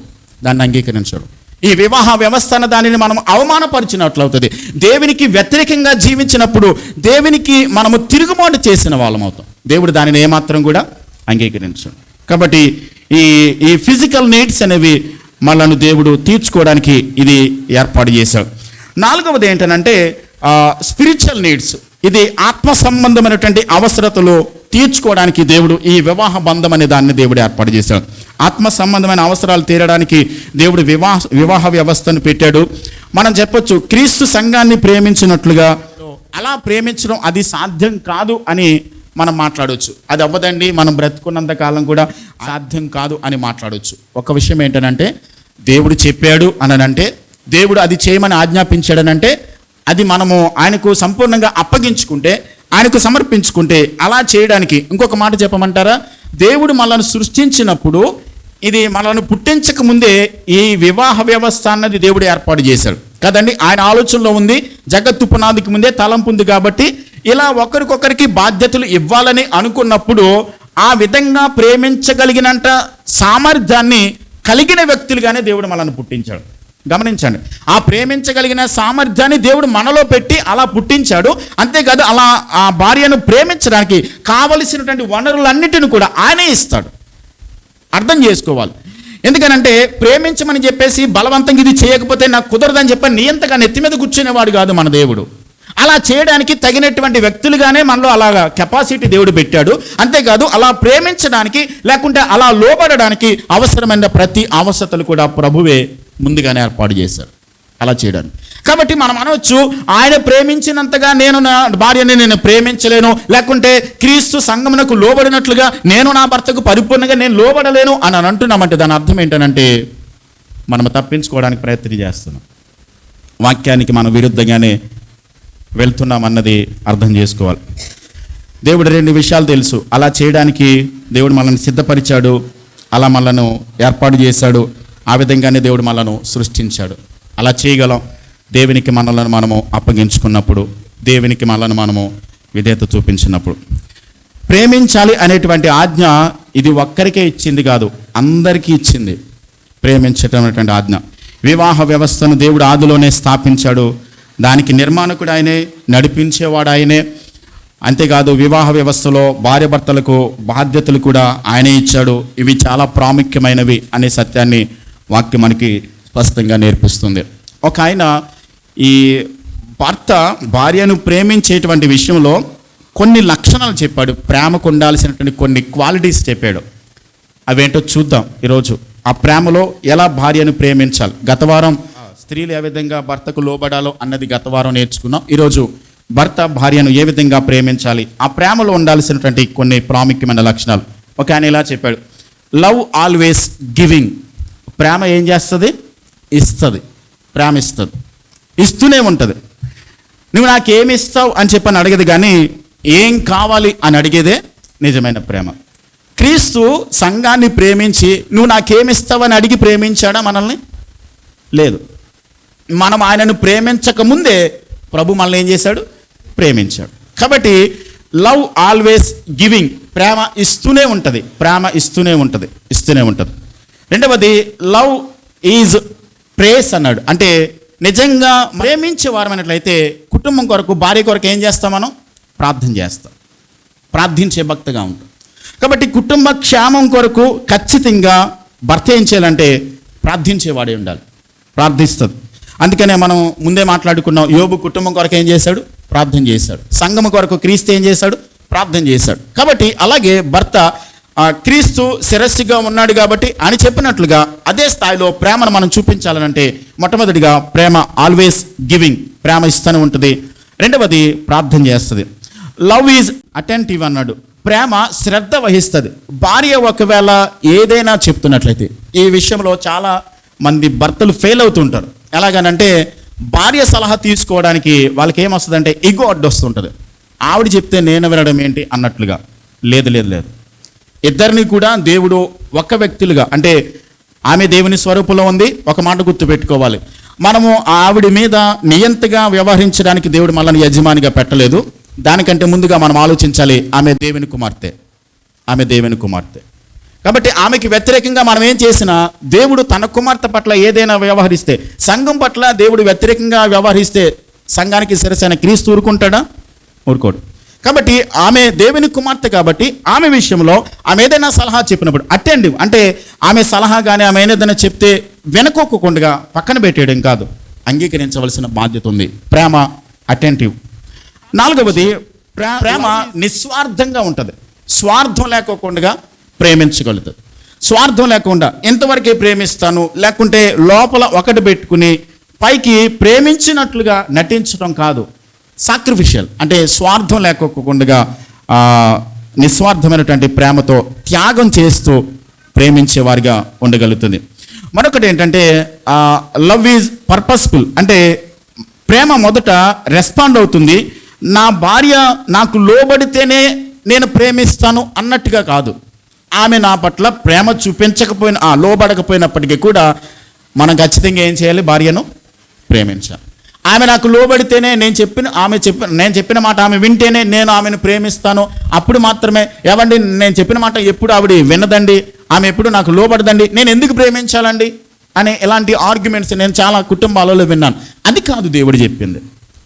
ఖచ్చితంగా ఈ ప్రేమించే గుణ లక్షణాలు ఒక ఇంటి యజమానిగా, కుటుంబ యజమానిగా కలిగి ఉన్నప్పుడు ఈ బాధ్యత దేవుడు మనకి ఇచ్చాడు కాబట్టి ఖచ్చితంగా ఆమె మన పట్ల లోబడినా లోబడకపోయినా, మనం ఇంతకుముందే నేర్చుకున్నాం పేతురు రాసిన మొదటి పత్రిక 3వ అధ్యాయంలో, అవిశ్వాస అయినటువంటి భార్య ఖచ్చితంగా భర్తకు, అతడు అవిశ్వాస అయినప్పటికీ కూడా విశ్వాస అయినటువంటి భార్య అవిశ్వాస అయినటువంటి భర్తకు ఎలాగైతే తను లోబడుతుందో అలాగే ఖచ్చితంగా భర్త తన భార్యను ప్రేమించేవాడు ఉండాలి.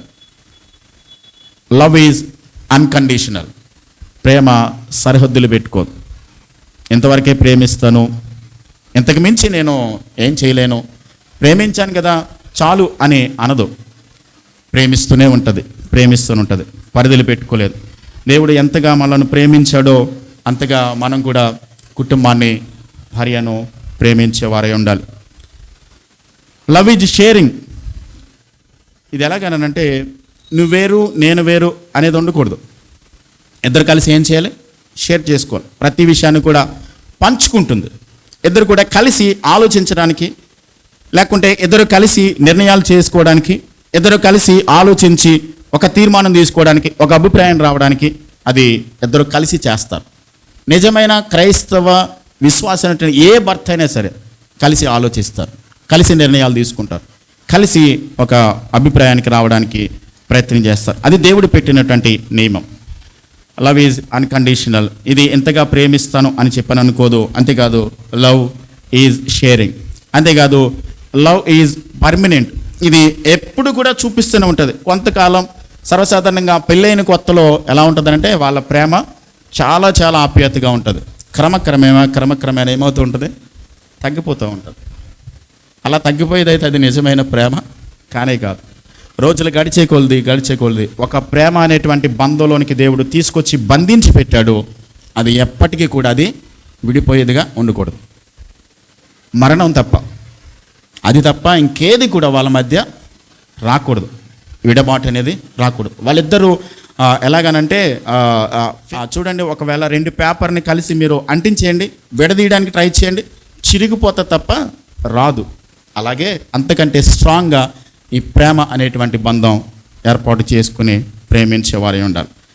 కొన్ని సందర్భాల్లో మనం చూస్తాం, నేను వింటూ ఉన్నటువంటి వాస్తవాలు. కొన్ని కుటుంబాలతో మాట్లాడుతున్నప్పుడు, ఏవండి ఆమె అనారోగ్యంతో ఉందండి, ఆమెను నేను ఎలా ప్రేమించగలనండి, ఆమె నాకు ఎందుకు ఉపయోగపడట్లేదండి, కాబట్టి నా ప్రేమను ఎలా చూపించగలను? లేదు. ఆమె ఎలాంటి పరిస్థితిలో ఉన్నప్పటికీ కూడా, ఎలాంటి స్థితిలో ఉన్నప్పటికీ కూడా ఒక భర్తగా, ఒక ఇంటి యజమానిగా ఈ ప్రేమ అనేటువంటి నిత్య నిబంధనలోనికి మొట్టమొదటిగా తీర్మానాలు చేశాం కదా. వ్యాధి అందు, ఆరోగ్యమందు, సుఖమందు, కష్టమందు ఉంటాను నీతోనని చెప్పని తీర్మానం చేసుకున్నాం. ఆ బంధము విడిపోయే విధంగా ఉండకూడదు. Love is permanent. అది శాశ్వత కాలం కూడా అది కొనసాగేవారుగా ఉండాలి. Love is always growing. ఇది రోజుకి కూడా ఏం చేస్తుందంటే పెరుగుతూ ఉంటుంది. రోజుకి కూడా ఇంక్రీజ్ అవ్వాలి. ఆ ప్రేమ చనిపోయేంత వరకు కూడా ఆ ప్రేమ దినదినము కూడా ఏమవ్వాలి? ఎదుగుతూనే ఉండాలి, అభివృద్ధి చెందుతూనే ఉండాలి. తర్వాత లవ్ ఈజ్ ఎమోషనల్, అంతేకాదు ఇట్స్ మెచ్యూర్డ్, అంటే ఇది ఒక పరిపక్వత కలిగినటువంటి స్థాయిలోకి ఉండగలుగుతుంది, అర్థం చేసుకోగలుగుతుంది. భార్య ఒకవేళ బలహీనురాలు, భార్య ఒకవేళ తనకంటే ఎక్కువగా సమానంగా ఆలోచించలేకపోవచ్చు, లేక తనకంటే సమానంగా చదువుకుని ఉండకపోవచ్చు. ఏదేమైనప్పటికీ కూడా ఏం చేస్తుందంటే పరిపక్వతతో అర్థం చేసుకుని ఆలోచన పంచుకోవడానికి, ఇద్దరిని కలిసి జీవించడానికి వాళ్ళు ప్రయత్నం చేస్తారు. ఇది భర్త తన భార్య మీద చూపించాల్సినటువంటి ప్రేమ. లవ్ ఎమోషనల్, అది ప్రేమ శాశ్వతమైంది, ప్రేమ అర్థం చేసుకుంటుంది, ప్రేమ పరిధులు చూపించదు, ప్రేమ శాశ్వత కాలం ఉంటుంది, ప్రేమ అభివృద్ధి చెందుతూనే ఉంటుంది, ప్రేమ పరిధులు పెట్టుకోదు, ప్రేమ మొదట రెస్పాండ్ అవుతుంది, ప్రేమ పంచుకుంటుంది, ప్రేమ త్యాగం చేస్తుంది, శ్రద్ధ వహిస్తుంది, ప్రార్థన చేస్తుంది, ప్రేమ ఆల్వేస్ గివింగ్, ఇస్తూనే ఉంటుంది. ప్రేమ నాకేం కావాలి, నువ్వు ఇలాగుంటేనే నేను ప్రేమిస్తాను, ఇలా ఉంటేనే, ఇలా చేస్తేనే నేను ప్రేమిస్తాను అన్నది నిజమైనటువంటి ప్రేమ కానీ కాదు. అంతేకాదు ప్రేమలో ఇక్కడ మరొక లక్షణం చెప్పబడింది ఏంటంటే లవ్ ఆల్వేస్ ఫర్ గివింగ్. ప్రేమ ఏం చేస్తుందంటే క్షమిస్తుంది. ఒకవేళ భార్య పొరపాట్లు చేసినట్లయితే భర్త ఏం చేయాలి? ఖచ్చితంగా భార్యను క్షమించాలి. క్రీస్తు మనం చేసిన పాపాన్ని దేవుని దగ్గరికి వెళ్ళి ఒప్పుకున్నప్పుడు ప్రభు ఏం చేశాడు? మనల్ని క్షమించాడు. ఆయన మనల్ని క్షమించాడు కాబట్టి మనం కూడా ఏదైనా పొరపాట్లు జరిగినప్పుడు, ఒకవేళ భర్త మిస్టేక్ చేసినా, భార్య మిస్టేక్ చేసినా, వారు ఒకరొకరు అర్థం చేసుకుని క్షమించాలి. ఇప్పుడు భార్య భర్తలు ఒకరినొకరు క్షమించకపోతే కలిసి ఎలా ప్రార్థన చేయగలుగుతారు? కలిసి ఎలాగా కుటుంబాన్ని నడిపించుకోగలుగుతారు? సాధ్యమయ్యే పని కానే కాదు. సమాధానం లేకుండా గడబడి పెట్టుకుని, ఆయన అటుముఖం పెట్టుకుని ఈవిడ ఇటుముఖం పెట్టుకుని వేరువేరుగా ఉంటూ గొడవలు పడుతూ కలిసి ప్రార్థించకపోతే ఆ కుటుంబంలో దేవుడి కార్యాలు జరిగించడు. ఆ కుటుంబంలో దేవుని సన్నిధి ఉండనే ఉండదు. సమస్యలు వస్తాయి. సమస్యలు వచ్చినప్పుడు అర్థం చేసుకుని ఒకరినొకరు కలిసి జీవించేవారిగా ఉండాలి. ఇక్కడ ఎలా ప్రేమించాలంటే ప్రభు చెప్పాడు, నీ సొంత శరీరముకు వలె నీ భార్యని ఏం చేయాలి? ప్రేమించాలి. తన సొంత శరీరాన్ని ఎవరైనా ద్వేషించుకుంటారా? చూడండి, ఏ వ్యక్తి అయినా సరే తన శరీరాన్ని పట్టించుకోకుండా తన శరీరాన్ని ప్రేమించకపోతే అతను ఏమంటారు తెలుసా? ఏమంటారు? అప్పుడప్పుడు మనకు రోడ్డు మీద కనబడుతూ ఉంటారు. వాడి శరీరాన్ని గురించి వాడికి శ్రద్ధ ఉండదు. కాబట్టి ఒకవేళ అలా శరీరాన్ని, ప్రతి వ్యక్తి కూడా తన శరీరాన్ని ప్రేమించుకో, నేను నీట్గా ఉండాలి, నేను బాగుండాలి అని నా శరీరాన్ని నేను ఎలాగైతే చూసుకుంటున్నానో అలాగే నిన్ను వల్లే నీ యొక్క పొరుగువాన్ని ప్రేమించమని వాక్యం చెప్పింది. కాబట్టి నిన్ను వల్లే నీ భార్యను ఖచ్చితంగా మనం ఏం చేయాలి? ప్రేమించేవారుగా ఉంది. ఆమె బలహీనతల్లో, ఆమె యొక్క అవిధేయతల్లో, లేకుంటే ఆమె యొక్క తీర్మానాల్లో, ఆమె చేసేటువంటి పనుల్లో, ఒకవేళ తొందరపాటులో, లేకుంటే బలహీనతల్లో, అన్ని సందర్భాల్లో, అనారోగ్యంలో, అన్ని విధాల్లో కూడా భార్యను అర్థం చేసుకుని ముందుకు కొనసాగేవారిగా ఉండాలి. అంతేకాదు సర్దుబాటు అనేది, సర్దుకోవడం, ఒకరినొకరు సర్దుకోవడం. ఒకవేళ అది లేదు, ఇది లేదు, ఇది ఉంటేనే నేను కాపురం చేస్తాను, సంసారం చేస్తాను అనేటువంటి కుటుంబాలు నేను చాలా చూశాను. ఒక కుటుంబం నాకు బాగా తెలుసు. ఒకసారి ఆయన ఆటో డ్రైవరు పాపం కొత్త సంవత్సరం వస్తుందన్నమాట, December 31 ఆ రోజు. ఆయన ఆటో డ్రైవరు పాపం చాలా కష్టపడతాడు. భార్యకు ఏదో తన స్థాయికి తగ్గట్టుగా ఏదో చీర కొనుక్కొచ్చాడు. ఇచ్చిన తర్వాత ఆమె విసిరేసి, నాకు అవసరం లేదు, నేను ఇంత రేట్ అయితే నాకు చీర ఇస్తేనే నేను అంగీకరిస్తాను, లేకపోతే కుదరదని చెప్పాడు. పాపం ఆయన మళ్ళీ ఆటో వేసుకుని వెళ్ళాడు. ఏదో కొంచెం కిరాయిది తెచ్చుకున్నాడు. మొత్తం మీద అంతగా స్థాయికి కాకపోయినా వేరేది ఏదో కొంచెం తెచ్చాడు. అది కూడా అంగీకరించలేదు. నేను అనుకున్నది చేయలేదు కాబట్టి నేను నీతో ఉండను, నేను నీతో సంసారం చేయను, నాకు కుదరదని చెప్పాను. కిరోసిన్ పోసుకుని ఆమె సూసైడ్ ట్రై చేసింది. ఇది ఎంతవరకు కరెక్ట్ ఆలోచించండి. చాలా కుటుంబాల్లో ఇలా విచ్ఛిన్నం అయిపోవడానికి దేవుడు ఎందుకోసం ఈ బంధాన్ని ఏర్పాటు చేశాడు? నిత్య నిబంధనలోనికి వచ్చాం మనం. ఇది సర్దుకోవడం అనేది కదండి. నేను ముందే చెప్పాను, ప్రేమకు లేకుంటే క్రీస్తు ఆశించిన పద్ధతిలో కుటుంబాన్ని నడిపించుకోవడానికి డబ్బు, అంతస్తు, హోదా, ఉద్యోగం ఇవేవి కాదండి. ఇవేవి కాదు. అవి లేకపోయినా, అవి మన జీవితాల్లో అవి జరగకపోయినా, అంతస్తు లేకపోయినా, సొంత ఇల్లు లేకపోయినా కూడా ప్రేమ కలిగి ఉండొచ్చు, ఆప్యాయత కలిగి ఉండొచ్చు, ఒకరినొకరు అర్థం చేసుకుని కలిసి జీవించవచ్చు. అది ప్రభు చెప్తున్నటువంటి వాక్యం. కాబట్టి కుటుంబము క్షేమంగా ఉంటేనే అప్పుడు సంఘము క్షేమంగా ఉండడానికి అవకాశం ఉంటుంది. ఎందుకని ప్రభు ఈ అపోస్తలుడైన పౌలు గారు మీరు క్రీస్తునందలి భయముతో ఒకరినొకరు లోబడి ఉండండి అని ఎందుకు చెప్తుంటానంటే, క్రింద వచనాల్లో సంఘములో ఉన్నటువంటి కుటుంబాలన్నీ కూడా చూడండి. ఒకవేళ వాక్యం ఏం చెప్తుందంటే, ఒకవేళ ఇది టేకు చెక్క అనుకుందామండి, ఈ టేకు చెక్క ఇది టేకుతో తయారు చేయబడింది, ఇందులో ఒక ముక్క కట్ చేసి ఒకవేళ వడ్రంగి వాని దగ్గర పట్టుకెళ్ళాను అనుకోండి, ఏ ముక్క అంటాడు ఈయన? ఏమంటాడు? ఇది టేక్ అండి, మొత్తం ఇది అంట టేకు, ఈ ముక్క కట్ చేసుకుని పట్టుకుని వెళ్ళి చూపించాను, ఏమంటాడు? టేకే అంటాడు. లేకుంటే కిందది పట్టుకుని వెళ్ళాను, అదేమంటాడు ఆయన? టేకే అంటాడు. కాబట్టి క్రీస్తు పరలోకంలో తన యొక్క పరలోక ప్రతిబింబముగా కుటుంబం ఉండాలని దేవుడు ఏర్పాటు చేశాడు. పరలోకంలో ఏదైతే ఆయన చిత్తం నెరవేర్చబడుతుందో కుటుంబాలలో అదే దేవుని చిత్తం నెరవేర్చబడాలని కోరుతూ ఉన్నప్పుడు ఒక ప్రతిబింబంగా, ఒక ఇమేజ్గా, ఒక ప్రతిబింబంగా మనం ఉండాలని దేవుడు మనల్ని ఏర్పాటు చేసుకున్నాడు. కుటుంబంలో వారి వారి బాధ్యతలు నిర్వర్తించాల్సిన అవసరం ఉంది. అర్థం చేసుకుందాం. ఎలాంటి పరిస్థితులు గుండా వెళ్తున్నప్పటికీ కూడా ఒకవేళ ఏదైనా తొందరపాటు నిర్ణయాలు లేకుంటే ఏదైనా అలజడులు వచ్చినప్పుడు ఒకరినొకరు అర్థం చేసుకుని సర్దుకుని వెళ్ళడం అన్నది మనం చేయాల్సినటువంటి ప్రాముఖ్యమైన పని.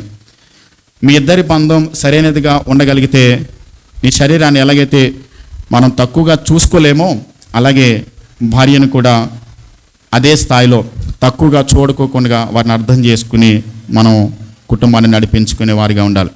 ఏ భర్త అయినా సరే ఇలా ఆలోచించాలి, నా భార్య బాగుంటే నేను బాగుంటాను, మేమిద్దరం బాగుంటే మా పిల్లలు బాగుంటారు, మా కుటుంబం బాగుంటే మా సంఘం బాగుంటుంది. మళ్ళీ చెప్తున్నాను, నా భార్య బాగుంటే నేను బాగుంటాను, మేమిద్దరం బాగుంటే మా పిల్లలు బాగుంటారు, మా కుటుంబం బాగుంటే సంఘం బాగుంటుంది. సంఘము క్షేమం కొరకు దేవుడు కుటుంబాన్ని ఏర్పాటు చేశాడు. కొన్ని ఇప్పుడు ఒక్కొక్కరు ఒక్కొక్క పీస్, ఒక్కొక్క టేకు ముక్కల్లాగా మనందరము ఈ సంఘంలోకి అతకబడ్డాం. అందరూ కలిసి క్షేమంగా ఉన్నప్పుడే అది అభివృద్ధి చెందుతుంది. ఈ సంఘంలో మనందరం కలిసి క్రీస్తు గుణలక్షణాలను, క్రీస్తు యొక్క ప్రతిబింబాన్ని లోకానికి చూపించడానికి కుటుంబ వ్యవస్థ అనేది దేవుడు ఏర్పాటు చేశాడు. ఈ రోజున ప్రపంచంలో నైతిక విలువలు కోల్పోయి నైతిక వాల్యూస్ పూర్తిగా పతనమైపోయినటువంటి సమాజంలో కుటుంబాలలో మనం బ్రతుకుతున్నాం. అయితే వాక్యం తెలిసినటువంటి కుటుంబాలుగా, వాక్యం తెలిసినటువంటి భర్తగా, వాక్యం తెలిసినటువంటి భార్యగా వారికి ఇవ్వబడినటువంటి బాధ్యతలు సరైన విధానంలో కొనసాగించి దేవుడు ఆశించినటువంటి పద్ధతిలో, ఎందుకోసమైతే దేవుడు కుటుంబాన్ని ఏర్పాటు చేసి ఆ కుటుంబం కొరకే లేకుంటే ఆయన ఏర్పాటు చేసిన దాని కొరకు ఎలాగైతే ఆయన ప్రార్థన చేశాడో, తను తాను అప్పగించుకున్నాడో, మనం కూడా దేవుని చిత్తాన్ని గ్రహించుకుని దేవుని యొక్క ఉద్దేశాన్ని అర్థం చేసుకుని దేవుడు ఆశించిన పద్ధతిలో కుటుంబాన్ని నడిపించుకోవడానికి ప్రయత్నించేవారుగా ఉండాలి. దేవుడు అదే కోరుతున్నాడు. కుటుంబాలు బాగున్నప్పుడు సంఘం అభివృద్ధి చెందుతుంది, సంఘం ఆశీర్వదించబడుతుంది. ఎవరైనా తెలియనటువంటి ప్రజలు సంఘానికి వచ్చినప్పుడు ఎంత ఆత్మ సంబంధమైనటువంటి కుటుంబంలోనికి నేను రాగలిగాను, ఎంత గొప్ప దైవిక సంబంధం దేవుని సన్నిధిని నేను అనుభవించగలుగుతున్నానని వారు ఆలోచించి ప్రభువుని అంగీకరించడానికి, ప్రభులో కొనసాగడానికి అవకాశం ఉంటుంది. కుటుంబాలలోనే గొడవలుండి, కుటుంబాలలోనే సమస్యలుండి, కుటుంబాలలోనే కోపము లేకుంటే విరోధము భేదాభిప్రాయాలు పెట్టుకుని అలా ఉన్న కుటుంబాలలో దేవుని సన్నిధి పనిచేస్తుంది అంటారా? పనిచేయదు. అలాంటి కుటుంబాలు వచ్చి సంఘంలో కలిసి ఆరాధన చేస్తే ఆ కుటుంబాల్లో ఉన్నటువంటి సంఘ ఆరాధన దేవునికి ఇష్టమవుతుందా? ఇష్టం కాదు. కాబట్టి సంఘాలలో అంటే దానికంటే ముందుగా కుటుంబాలు క్షేమంగా ఉండాలి. ఇంకొక మాట ఏంటంటే, వేరు కుటుంబాలకు మనం చెందిన వారము, వేరు ప్రాంతాలకు చెందిన వారం అయినప్పటికీ కూడా ఒకే క్రీస్తు రక్తం చేత కొనబడ్డాం. మనందరికీ ఎవరు? ఒక్కడే తండ్రి ఉన్నాడు, ఒక్కడే తండ్రి, మనందరికీ ఒక్కడే తండ్రి. కాబట్టి మనందరం కలిసి ప్రభువును ఆరాధించినప్పుడు ఈ సంఘములో దేవుని నామ మహిమపరచబడాలి, దేవుడు హెచ్చింపబడాలి, దేవుని సన్నిధి మన మధ్యకు దిగి రావాలి. అనేక మంది ప్రభువు ఈ యొక్క దేవుని రాజ్యాన్ని విస్తరింప చేయడానికి కుటుంబాలను దేవుడు మనను ఏర్పాటు చేశాడు. ఇది దేవుడు ఏర్పాటు చేసినటువంటి గొప్ప మర్మము, గొప్ప ఆధిక్యత, దేవుడు మనకి ఇచ్చినటువంటి బాధ్యత. కాబట్టి కుటుంబాలలో భార్య భర్తకు సబ్మిట్ చేసుకోవాలి, లోబడాలి, విధేయత చూపించాలి. భర్త భార్యను ఏం చేయాలి? క్రీస్తు సంఘాన్ని ఎలాగైతే ప్రేమించాడో అదే స్థాయిలో ప్రేమించడానికి ప్రయత్నించేవారిగా ఉండాలి. ఖచ్చితంగా ఇదేదో సలహా కాదు, ఇదేదో సూచన కాదు, చేస్తే బాగుంటుందిలే అని అన్నట్టుగా చెప్పింది కాదు. ఖచ్చితంగా మనము చేయాల్సినటువంటి ఆజ్ఞ దేవుడు మనకిచ్చాడు. అలా చేయడానికి తీర్మానించుకుందాం. ఒకవేళ ఏదైనా ఇంతవరకు కుటుంబాలలో బలహీనతలు ఉన్నాయేమో, ఒకవేళ సరిగా అర్థం చేసుకోలేక చిన్న పొరపాట్లు భేదాభిప్రాయాలు ఉన్నాయేమో, వాటిని ఈరోజు ప్రభు దగ్గర తీర్మానించుకుని ప్రార్థన చేసుకుని సెటిల్ చేసుకుని దేవుడు ఆశించిన పద్ధతిలో, దేవుడు కోరుకున్న పద్ధతిలో మన కుటుంబాలను నడిపించుకోవడానికి ప్రయత్నించేద్దాం. తల్ల వంచండి, కళ్ళు మూయండి, ప్రార్థన చేద్దాం.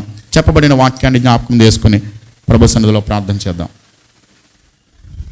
ఎవరికి వాళ్ళే ప్రభు సన్నిధిలో ఒక తీర్మానం చేద్దాం. స్త్రీలారా, ప్రభునకు వలె మీ సొంత పురుషులకు లోబడి ఉండండి అని దేవుని వాక్యం మనకి ఆజ్ఞాపిస్తూ ఉంది. పురుషులారా, మీ సొంత భార్యలను మీరు ప్రేమించండి, క్రీస్తు సంఘాన్ని ప్రేమించినట్లుగా. అదేవిధంగా భార్యను ప్రేమించబద్దులమై ఉన్నాం.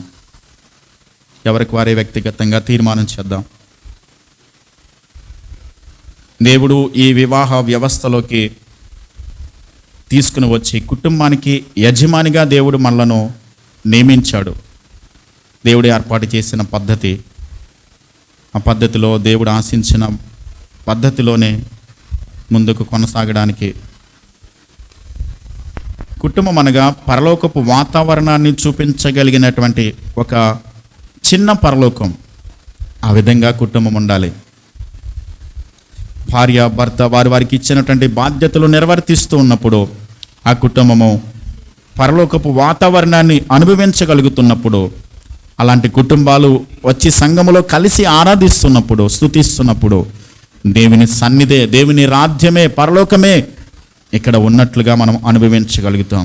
అందుకోసమే దేవుడు ఈ వివాహ వ్యవస్థలోకి తీసుకొచ్చాడు. బాధ్యతలను మరొకసారి గుర్తు చేసుకుని, ప్రభా మీ వాక్యానికి నేను లోబడతాను, మీరు చెప్పిన మాటకు విధేయత చూపిస్తానని ప్రభుకు మనము అప్పగించుకునే వారిగా ఉండాలి. ప్రార్థన చేద్దాం. ప్రేమ కలిగిన మా ప్రియ పరలోకపు తండ్రి, ఎంత మంచి దేవుడు ప్రభా. కుటుంబ వ్యవస్థకు రూపకల్పన చేసింది మీరే, కుటుంబాన్ని ఏర్పాటు చేసింది సర్వాధికారం కలిగిన దేవుడువైన నీవే ఏర్పాటు చేసావు ప్రభా. మీ దృష్టిలో, మీ యొక్క ప్రణాళికలో కుటుంబము ఎంత ప్రాముఖ్యమైనదో ప్రభా, మీ వాక్యాన్ని మేము నేర్చుకుంటున్నప్పుడు మేము అర్థం చేసుకోగలుగుతున్నాం. ఇంత గొప్ప భాగ్యాన్ని ప్రభా మీరు మాకు అనుగ్రహించి, ఇంత ప్రేమ ఆప్యాయత కలిగినటువంటి వ్యక్తులుగా మేము బ్రతకడానికి, కుటుంబాల ద్వారా మీ ప్రేమ, మీ గుణలక్షణాలు లోకానికి చూపించడానికి మమ్మలను ఎన్నుకున్నావు తండ్రి. భార్య భర్తకు లోబడడానికి, భర్త భార్యను ప్రేమించడానికి, అన్ని విషయాల్లో బాధ్యత కలిగి ప్రవర్తించడానికి, వారికి ఇచ్చినటువంటి బాధ్యతలు సరైన విధానంలో కొనసాగించడానికి కృపనివ్వండి ప్రభా. మీ ఎదుట మేము నిలబడినప్పుడు పరిశుద్ధులుగా, నిష్కలంకమైనటువంటి వారిగా, పవిత్రమైన వారిగా నిలబడడానికి వాక్యాన్ని మాకు ఇచ్చారు. యేసయ్య మీ రక్తాన్ని మాకు ఇచ్చారు. మేము వినియోగించుకుంటూ మీలో కొనసాగడానికి, మీ చిత్తాన్ని జరిగించడానికి మీ కృప మాకు ఇవ్వండి. వాక్యాన్ని విని మీ సన్నిధిలో ప్రభా తీర్మానించుకుంటున్న ప్రతి కుటుంబాన్ని మీరు దీవించి ఆశీర్వదించి, వాక్య పద్ధతిలో, వాక్యానుసారంగా తండ్రి కుటుంబాలను కట్టుకోవడానికి పరిశుద్ధాత్మదేవ ప్రతి వారిలో మీరు పని చేస్తూ, మీరు కార్యం జరిగిస్తూ, మీరు ఆశించిన పద్ధతిలోనే కుటుంబాలను కట్టుకోవడానికి, తద్వారా మీరు నివాసం ఉండేటువంటి కుటుంబాలుగా ఆ కుటుంబాలను మీరు తండ్రి నడిపించి మేలుతో నింపి కాపాడి మీ నామానికి మహిమ తెచ్చుకునమని యేసుక్రీస్తు నామములో ప్రార్థించి వేడుచున్నాను మా పరమ తండ్రి. ఆమేన్.